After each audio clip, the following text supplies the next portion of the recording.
बिस्मिल्लाहिर्रहमानिर्रहीम। अस्सलामुअलैकुम dear students, I am professor Waqar Ali.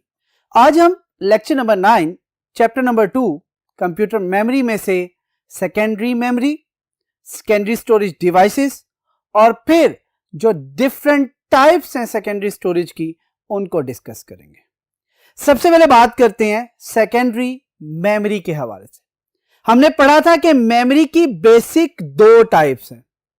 एक हमने बात की थी मेन मेमोरी या प्राइमरी मेमोरी, और सेकंड वन हमने बात की थी सेकेंडरी मेमोरी के हवाले से। मेमोरी की जब बात की थी प्राइमरी मेमोरी, तो उस वक्त हमने कहा था कि वो मेमोरी जो कि डायरेक्टली एक्सेस करता है सीपीयू, वो कौन सी होती है? आपकी प्राइमरी मेमोरी।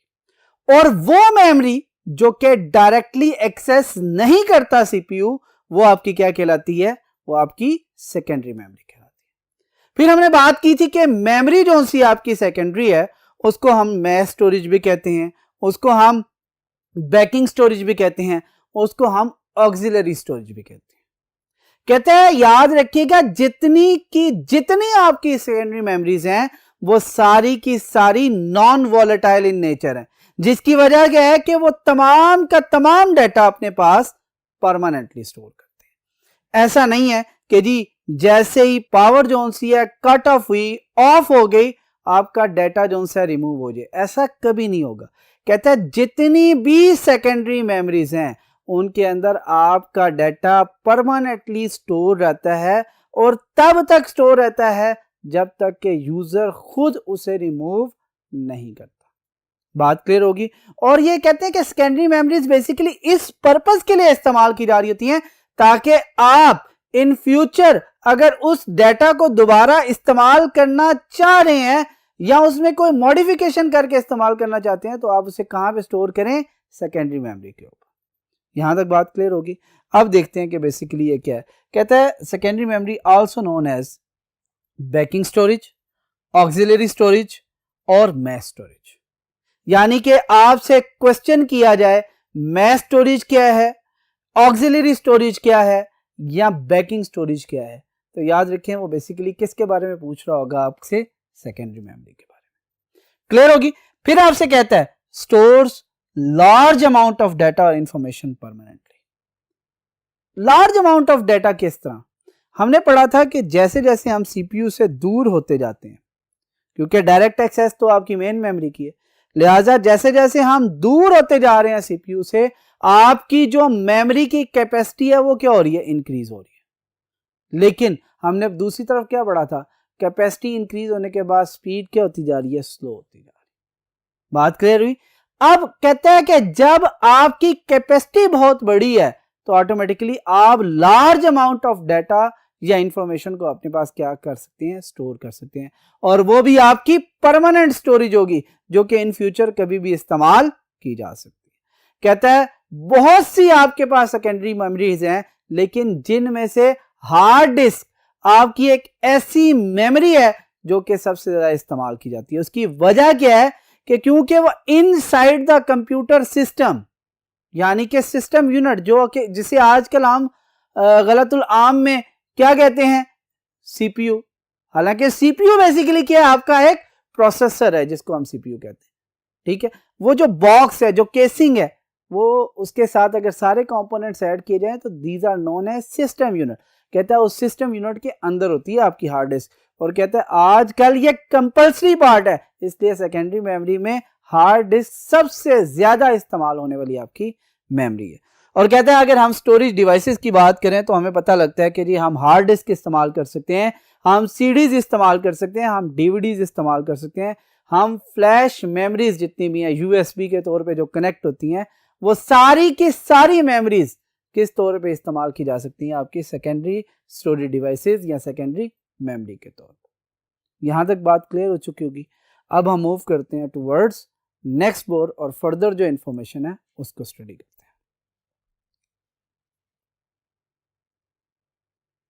अब हम बात करते हैं types of secondary storage devices. कहते वैसे तो हमारे पास सेकेंडरी स्टोरेज जोन सी हैं उनमें डिवाइसेस बहुत ज्यादा हैं, लेकिन हमने क्या किया गया है? इन्हें हमने कैटेगराइज किया हुआ। अब फॉर एग्जांपल अगर हम देखें तो किस तरह कैटेगराइज किया है, सबसे पहले हम बात करते हैं मैग्नेटिक टेप की, फिर सेकंड वन हमने बात की है मैग्नेटिक डिस्क, फिर थर्ड वन बात की है ऑप्टिकल डिस्क की, और फोर्थ वन में हम बात कर रहे हैं चिप मेमोरी की। याद करें जब हमने टाइप्स ऑफ मेमोरीज डिस्कस की थी तो उसके अंदर हमने एक हिरार्की बनाई थी जिसके अंदर मैंने दोनों मेमोरीज डिस्कस की थी, मेन मेमोरीज कौन कौन सी हैं, और फिर हमने डिस्कस की थी आपकी सेकेंडरी मेमोरीज। कहते हैं सेकेंडरी मेमोरी के अंदर हमने कहा था मैग्नेटिक टेप सीक्वेंशियल एक्सेस में आती है, magnetic disk, optical disk, chip disk आपकी रैंडम एक्सेस में आती है। लेकिन मैग्नेटिक डिस्क के अंदर आपके पास हमने पढ़ा था कि जी हार्ड डिस्क आती है, पोर्टेबल हार्ड डिस्क आती है, फ्लॉपी डिस्क या जिप डिस्क आ सकती हैं।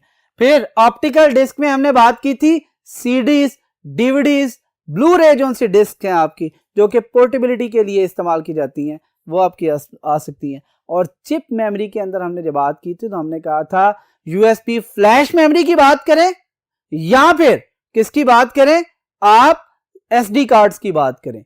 याद रखिएगा ये दोनों आपकी किस मेमोरी में आ रही होती हैं, आपकी चिप मेमोरी में आ रही होती है। यहां तक बात क्लियर होगी। अब हम वन बाय वन इनको डिस्कस करते हैं। सबसे पहले बात करते हैं मैग्नेटिक टेप की, बहुत इंपॉर्टेंट है, आज भी इस्तेमाल की जा रही है लेकिन आम नहीं इस्तेमाल की जाती स्पेसिफिक लोकेशन पे। क्या कहते हैं, सीरियल और सीक्वेंशियल एक्सेस मेमोरी। सीरियल क्या होता है, इन ऑर्डर, सीक्वेंस में, यानी कि आप जब भी इसके ऊपर डाटा राइट करना चाह रहे हैं या इससे डाटा रीड करना चाह रहे हैं तो याद रखिएगा एक सीक्वेंस के साथ चलेंगे। बात क्लियर हुई, with in a sequence move करेंगे। हमने सीक्वेंशियल एक्सेस और रैंडम एक्सेस को बड़ी डिटेल में डिस्कस किया था। सीक्वेंशियल एक्सेस में क्या था, कहता है कि रीड करते हुए हम एक सीक्वेंस को रीड करते हैं one after the other. One after the other का क्या मतलब है, कहते हैं जिस ऑर्डर में हमारे पास डाटा पड़ा हुआ है उसी ऑर्डर में हम क्या करते जाएंगे, रीड करते जाएंगे। हाँ, उसमें एक एग्जांपल ये भी देखी थी कि अगर हम फर्स्ट ट्रैक से फोर्थ ट्रैक पे मूव करना चाह रहे हैं तो फिर क्या किया था हमने कहा था फर्स्ट के बाद सेकंड और थर्ड को हम क्या करेंगे, फास्ट फॉरवर्ड, यानी कि बाईपास करते हुए कहां पे मूव करेंगे, फोर्थ तक जाएंगे। यहां तक बात क्लियर। कहते हैं आपकी जो मैग्नेटिक टेप है ये भी बेसिकली आपके क्या है, कहते हैं सीक्वेंशियल एक्सेस। सेकंड पॉइंट में क्या कहता है, कहता है प्लास्टिक स्ट्रिप। एक प्लास्टिक स्ट्रिप होती है जिसके ऊपर आपका क्या होता है, with a magnetic coated material, जिसके ऊपर आपकी कोटिंग हुई होती है, किस चीज की, मैग्नेटिक। ठीक है, अब वो मैग्नेटिक कोटिंग बेसिकली क्यों है, क्योंकि हम पढ़ रहे किसके बारे में, मैग्नेटिक टेप के बारे में। लिहाजा जो प्लास्टिक का रिबन है या जो स्ट्रिप है उसको किससे किया जाता है, कोट, मैग्नेटाइज्ड फॉर्म में कोट किया जाता है। अब कहता क्या है, अगर हम उस स्ट्रिप की बात करें तो कहता है वो किस फॉर्म में ज्यादा होती है, कहते हैं mostly in the form of cassettes और बिग रील्स। कैसेट्स आप देखते हैं, ऑडियो कैसेट्स हम इस्तेमाल करते हैं, बिग रील्स में आपके पास वीडियो कैसेट्स जो सी हम इस्तेमाल करते रहे हैं। हम पहले वीसीआर वगैरह में क्या करते थे, आपके पास जो सी वीडियो कैसेट्स होते थे उसे प्ले करवाते थे, या हमारे जो ऑडियो टेप्स वगैरह होती थी उसके अंदर हम छोटी कैसेट्स इस्तेमाल करते थे जिसमें ऑडियो ट्रैक्स वगैरह होते थे। कहते हैं वो आपकी क्या कहलाती हैं, कैसेट्स, और बड़ी रील्स जो सी VHS वगैरह जो सी। ठीक हो गया यहाँ तक। अब क्या कहता है यहाँ पर, कहता है इनकी लेंथ वेरी करती है। कहते हैं क्योंकि एक सीक्वेंस में ना तो इनकी लेंथ होगी, कहता है मैक्सिमम लेंथ जो जा सकती है वो अप टू 90 मीटर्स। ये बहुत बड़ी है क्योंकि ये रील की फॉर्म में होती है तो हमें फील नहीं होता कि ये इतनी लेंथ है इसकी। फिर विड्थ, कहता है विड्थ वेरी कर रही है। कहता है किसी जगह इसकी विड्थ क्या होगी, 0.25 इंचेस, और किसी जगह इसकी विड्थ क्या होगी, 0.5 इंच। अब यहां से आप अंदाजा लगा सकते हैं कि विड्थ भी आपकी क्या हो रही है, वेरी कर रही है, और लेंथ भी आपकी क्या हो रही है, वेरी कर रही है। लेंथ आपकी कहां तक जा रही है, अप टू 90 मीटर्स तक, और विड्थ आपकी क्या है, 0.25 इंचेस से लेकर 0.5 इंचेस तक। यहां से 0.25 इंच और 0.5 इंच भी हो सकती है। बात क्लियर होगी यहां। फिर क्या कहता है, कहता है अब देखें हमने कहा जी कि सीक्वेंशियल एक्सेस है, प्लास्टिक स्ट्रिप की फॉर्म में होती है, फिर उसके ऊपर कोटिंग हुई होती है मैग्नेटिक। फिर क्या होता है, कहता है उसकी लेंथ क्या है, 90 मीटर, उसकी विड्थ 0.25 या 0.5 इंचेस होती है। अब कहता है इसके ऊपर डाटा जो रिकॉर्ड होता है वो किस फॉर्म में होता है, कहता है 7 to 9 बिट्स होते हैं, यानी कि किस फॉर्म में? कहते हैं इन द फॉर्म ऑफ स्पॉट्स। किस तरह के स्पॉट्स? Magnetic spots. यानी कि 7 to 9 मैग्नेटिक स्पॉट्स यूज किए जा रहे होते हैं एक सिंगल कैरेक्टर के लिए, एक सिंगल बाइट के लिए। बात क्लियर हुई? लेकिन याद रखिए इसके साथ एक और बात भी क्या कहता है? कहता है साइमल्टेनियसली अलोंग सेवरल ट्रैक्स। इसका क्या मतलब है? इसका मतलब है जो एक 0.25 इंचेस या 0.5 इंचेस की एक विड्थ है, इसके अंदर कितने ट्रैक्स हैं? 7 to 9 साइमल्टेनियसली ट्रैक होते हैं, और उनके ऊपर जो डाटा अरेंज हुआ होता है वो किस फॉर्म में होता है? बिट्स की फॉर्म में। ठीक है, अब वो कैसे होता है उसको हम डायग्रामेटिकली जो उनसे है नेक्स्ट बोर्ड पे देखेंगे। लेकिन अभी जरा क्या कह रहे हैं? कह रहे हैं 7 to 9 bits in the form of spots are recorded simultaneously, एक साथ, along several tracks for single character. बात क्लियर होगी? आपका जो डाटा है ये जो स्टोर हो रहा है मैग्नेटिक टेप के ऊपर, ये किस फॉर्म में हो रहा है? मैग्नेटिक स्पॉट्स की फॉर्म में हो रहा है। और एक कैरेक्टर को शेप देने के लिए कितने बिट्स इस्तेमाल किए जा रहे हैं? 7 to 9। बात क्लियर होगी यहां तक? अब हम मूव करते हैं टुवर्ड्स नेक्स्ट बोर्ड और इसको डायग्रामेटिकली भी थोड़ा देखते हैं और बाकी जो इसके पॉइंट्स है उनको भी स्टडी करते हैं। आइए जी डियर स्टूडेंट्स, हम लास्ट पॉइंट पढ़ रहे थे, वो क्या था? वो ये कह रहा था कि जब आपने कोई एक सिंगल कैरेक्टर राइट करना होता है मैग्नेटिक टेप के ऊपर तो 7 to 9 बिट्स जो उनसे हैं वो इस्तेमाल किए जाते हैं इन द फॉर्म ऑफ स्पॉट्स, और वो मल्टीपल ट्रैक्स के ऊपर क्या हो रहे होते हैं? स्टोर हो रहे होते हैं। जरा ये डायग्राम देखिएगा, ये एक लॉजिकल व्यू बनाया आपको समझाने के लिए कि ये एक मैग्नेटिक टेप है जो पीछे से चलती आ रही है, इसका एक छोटा सा पीस लिया और इसके अंदर क्या है? टोटल 9 ट्रैक्स हैं। बात क्लियर हो रही है? फॉर एग्जांपल ये ट्रैक 1 है, 2, 3, 4, 5, 6, 7, 8 एंड 9 ट्रैक। कहता है याद रखें ये जो अभी मैंने आपके सेल्स बनाए हैं जिसमें अभी फर्स्ट जो सा आपका कैरेक्टर एक जो लिखा हुआ नजर आ रहा है जो किस फॉर्म में है? बाइनरी यानी कि बिट्स की फॉर्म में है। उसके अंदर लिखा हुआ है फर्स्ट ट्रैक के ऊपर 1, सेकंड के ऊपर 0, फिर 1 1 0 1 1 0 1। ये बेसिकली क्या कह रहे हैं? कहते हैं एग्जांपल दे रहा हूं, इट्स नॉट कंफर्म्ड। कंफर्म्ड का मतलब ये है कि ये इसी कैरेक्टर के बारे में नहीं कह रहा। मैं कहता हूं कि ये कोई एक कैरेक्टर है जिसका नाम क्या है? सी।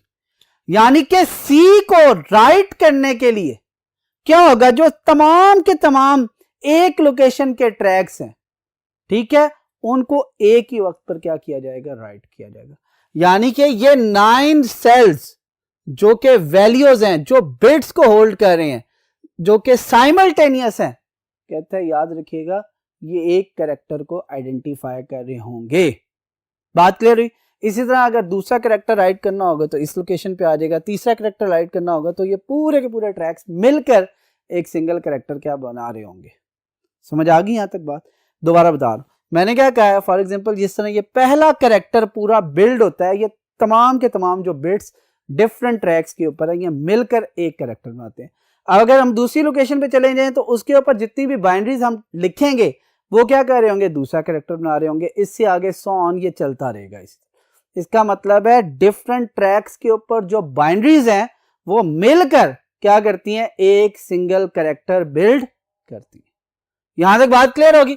अब आगे क्या कहता है? क्योंकि ये सीक्वेंशियल है, सीरियल ऑर्डर में आपका डाटा रीड या राइट कर रहा होता है, इसलिए इसकी स्पीड क्या है? स्लो है। हमने सीक्वेंशियल एक्सेस जब पढ़े थे और डायरेक्ट एक्सेस पढ़ी थी उसमें क्या बात की थी? उसमें यह डिस्कशन की थी कि जब एक सीरियल में आपका डाटा रीड हो रहा होता है और आपने 1 के बाद अगर 10th ट्रैक पे मूव करना तो आपको second, third, fourth up to 9 तक ये सारे के सारे क्या करने होंगे? आपको बाईपास करने होंगे, यानी कि फास्ट फॉरवर्ड करने होंगे। लिहाजा आप डायरेक्ट मूव नहीं कर रहे 1 से 10th पे, बल्कि आप क्या कर रहे हैं? एक सीक्वेंस में जा रहे हैं। इस वजह से आपकी स्पीड क्या हो जाएगी? आपकी स्लो हो जाएगी। क्लियर होगी यहां तक बात? फिर क्या कहते हैं? Stores data up to 5 terabyte. अभी जरा गौर करें, अभी तक हम मोस्टली जो अपनी हार्ड डिस्क की बात कर रहे हैं जो कि हमारी सबसे ज्यादा यूज होने वाले मैग्नेटिक मीडियम है, जो सबसे ज्यादा यूज होने वाला परमानेंट स्टोरेज डिवाइस है, कहता है उसकी भी कैपेसिटी हम आज तक मैक्सिमम की बात करें तो 1 टेराबाइट की बात करें। लेकिन जो आपकी ये मैग्नेटिक टेप है जिसकी मैक्सिमम लेंथ 90 मीटर्स की है, इसके ऊपर आपका डाटा कितना स्टोर हो रहा है, 5 टेराबाइट। एक बहुत ह्यूज अमाउंट ऑफ डाटा है जो कि इसके ऊपर क्या किया जा रहा है, स्टोर किया जा रहा है।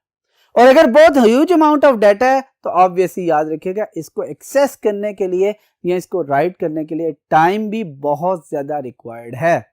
याद रखिएगा रीड राइट हेड क्या कर रहे होंगे, जब रीड राइट हेड रीड करेगा तो क्या करेगा, पहले इन तमाम बिट्स को कंबाइन करके एक शेप देगा और फिर कन्वर्ट करने के बाद आपको बताएगा कि ये फलां लेटर है। फॉर एग्जांपल सी है, डी है, ई है, एफ है, यहां कोई नंबर है तो वो बता देगा आपको।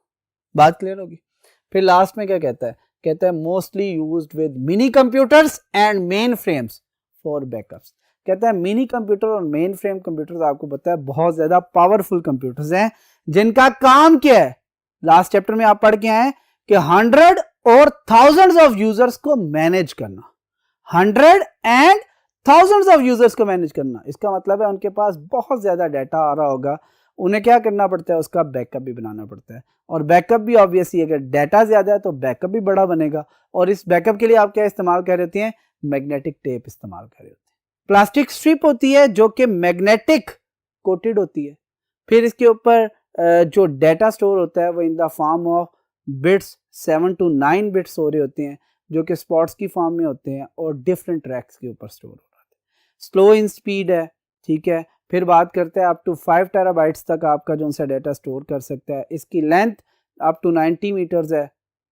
फिर इसकी जो विड्थ है 0.25 और 0.5 इंचेस हो सकती है।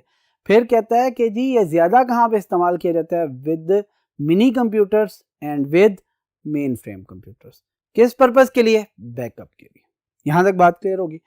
अब बात करते हैं मैग्नेटिक डिस्क के हवाले से। मैग्नेटिक डिस्क कहता है यहां पर भी आपकी मैग्नेटिक की बात की जा रही है, मैग्नेटाइज्ड डिस्क। क्या कहता है, सबसे पहले कहता है flat disk coated with a magnetic material.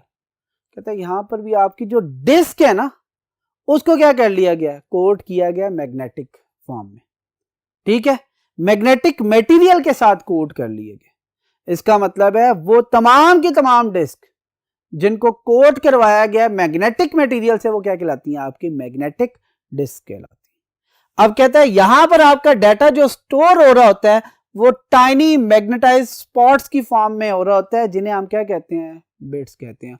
और अगेन वही बात कि आपके बिट्स कितने होंगे, अगेन 7 to 9 बिट्स ही इस्तेमाल किए जा रहे होंगे मैग्नेटिक स्पॉट्स की फॉर्म में, लेकिन ये बहुत छोटे छोटे होंगे। बात क्लियर होगी।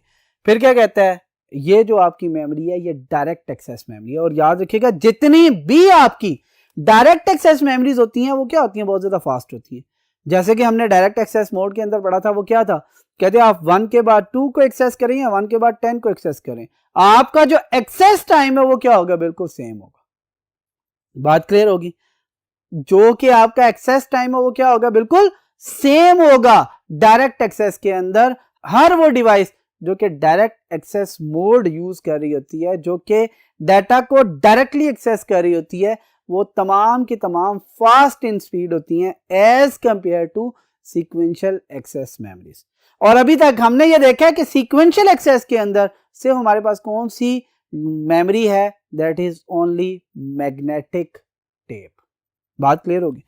फिर उसके बाद क्या कहता है, कहता है सबसे ज्यादा यूज होने वाली आपकी जो मैग्नेटिक डिस्क है दैट इज हार्ड डिस्क, जो कि कॉमनली यूज की जा रही है आजकल के दौर में। उसकी वजह क्या है, उसकी वजह यह है कि आपके कंप्यूटर सिस्टम का ये कंपल्सरी हिस्सा है, ये उसके अंदर फिक्स हुई होती है। आपका जब ऑपरेटिंग सिस्टम इंस्टॉल होता है तो कहां पर होता है, हार्ड डिस्क के ऊपर होता है। जब आपके कंप्यूटर सिस्टम ने एग्जीक्यूट करना होता है, रन होना होता है, तो आपके हार्ड डिस्क से विंडोज कहां पे लोड की जाती है, रैम के अंदर। इसका मतलब है आपका जितना भी डाटा पड़ा हुआ है जिसको आपने यूज करना है, जो कि परमानेंट स्टोर है, वो कहां पर है, आपका हार्ड डिस्क के ऊपर है।